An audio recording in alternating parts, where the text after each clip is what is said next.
alligators, it's Ellie Hardesty, and today I am so excited to be back with another conspiracy theories video. Today's video is going to be centered around TV shows and or movies that predicted the future, and then those future predictions actually came true. So I'm very excited considering the fact that a lot of these were very recent, and I saw these on Twitter, but I looked up the actual videos and footage and did research, and like, oh my gosh, this is going to leave you shook, especially the first one, which I'm going to be talking about, which is also the title of this video. But I just want to point out that I do not know whether or not the people behind these TV shows or movies knew about these previously, or they just guessed, or, you know, it was just a coincidence, right? That is up to your discretion. That's up to you to decide. The Simpsons, in the year 2000, predicted that Donald Trump would win presidency, okay? That sounds a little ironic. Okay, whatever, yeah, 16-year difference, that's what's crazy, right? No, this is the part that left me shook. In this clip, you will notice that Donald Trump in real life, and then the cartoon version 16 years ago on the Simpsons episode, they are riding down an escalator, but take a look at their hand gestures. They are waving with the same arm to the crowd, and then with the other arm, they are signaling. Pretty much at the same time in both real life and the character version 16 years ago. The version in real life, that was him the day that he announced his presidency, that he would be running for office, okay? Take a look at the sign in the background. It falls around the same time, and the person holding the sign seems to be wearing the same outfit as the person in real life, as well as the person next to them in the cartoon version as compared to the real life version. Very similar outfits. The bodyguards are in the same position. I don't know about you, but that creeps me out. That left me feeling very eerie. That gave me chills. I don't know if that was a paid actor or not in the real sketch versus the comedic one on The Simpsons. I don't know. I don't know how that's coincidence, put it that way. And many may argue that it is, but try to tell me that once I'm through with this video, because there's a lot more where that came from. Illuminati symbolism? Maybe so. Which brings me to our second conspiracy theory movie that predicted the future, which is actually Back to the Future, which came out in the 1980s, a very popular movie. And in that movie, when they were time traveling in the future and the past, the Cubs won the World Series in 2015. I know what you're thinking, the Cubs didn't win last year, they won this year, but hear me out for a second. The Cubs haven't won a World Series in 108 years. The fact that anybody predicted that at all by chance is a little bit nuts to me. Only a year off, that's still spot on. Spot on! So the person behind this movie, honestly, like, my personal opinion is that I think they just got really lucky with that, and that's a total ironic coincidence, but you never know. This next one is really crazy. This one has Illuminati written all over it. The Simpsons TV show in 2008 predicted Prince's death, or I should say, Illuminati sacrifice. If you guys have read up on Prince at all and his death, you know that there are a lot of conspiracy theories behind it. He knew he was going to die before he died. He didn't sleep for 6 days before his death, and when he died, it was pretty mysterious. There was a lot of things that didn't really add up, didn't really make a lot of sense. He was very outspoken, and he knew too much. On the episode in 2008 of The Simpsons, Homer was ordered to kill Prince by music executives because he wasn't doing what they wanted him to do.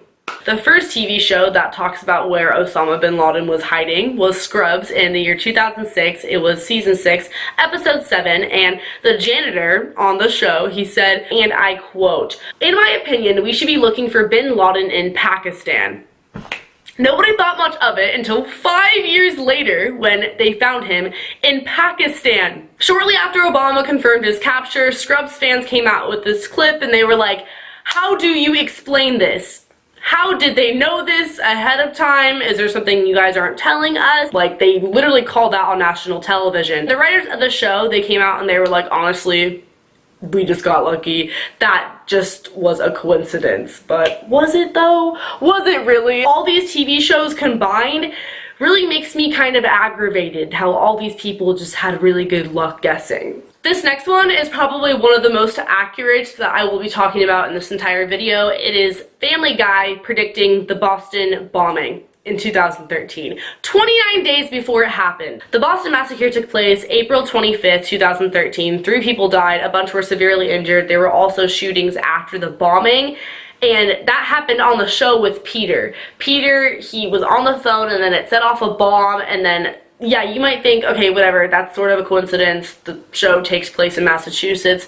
But no. The majority of this episode was centered around the fact that Peter was accidentally becoming involved in terrorism. After people made this connection, it created a huge uproar, and a lot of people were questioning that Seth MacFarlane, the creator of Family Guy, might have Illuminati ties, and the internet was just blowing up. People were not happy because people literally died, and this could have been prevented, possibly. In 2009, Family Guy predicted Bruce Jenner's gender change, and Stewie on the show insisted that Bruce Jenner was in fact a woman. Now, this was years before Bruce Jenner's coming out, and since Seth MacFarlane has been questioned as to how he knew that, considering there were a lot of speculations that Bruce Jenner was transgender, it makes sense that he could have guessed that. But going along with the last conspiracy theory, I don't buy it at all. I definitely think that there is some Illuminati confirmation going on in there, and that somebody knew something before they should have, and they put it out there with some subliminal messages out there in these little cartoon shows. So that brings us to our last and final conspiracy theory. In the year 2000, on Saturday Night Live, there was an episode that aired which ties into not only the conspiracy theory behind 9/11, but Osama Bin Laden's hiding space, which was Pakistan, as I mentioned earlier. So in this episode, I'm going to show the clip, but there was a sequence of different pictures, images, and the person is talking about them. He's mentioning gasoline and Bush, and then he shows the Twin Towers, and then later on he shows an airplane, and then there's a clip where he shows Osama Bin Laden, and right after they show Pakistan on the screen. I don't understand how else that just happens to be in the sequence of things. Now keep in mind, this is before Bush was president. This was 11 years before they found Osama Bin Laden in Pakistan, and before the Twin Towers crashed. So that is a lot of coincidences in one little segment of SNL. Am I saying that they knew about this previous to it happening? Maybe. I don't know. I just think that's honestly too big of a coincidence for me. This is the one that I just saw no way of adding up in any direction other than it is what it looks like. Somebody knew beforehand. Illuminati confirmed. So thank you guys so much for watching this video. Feel free to leave your opinions expressed below in the comments, because honestly, I want to know what you guys think. If you guys believed any of these, please be sure to leave me what numbers you thought were true and what numbers you thought were bullshit. Give this video a thumbs up if you liked it, and be sure to sub to my channel because I put out new videos all the time. Also, feel free to follow my social media. I'll have my links on here, and I'll see you guys next time. Later, alligators. Bye.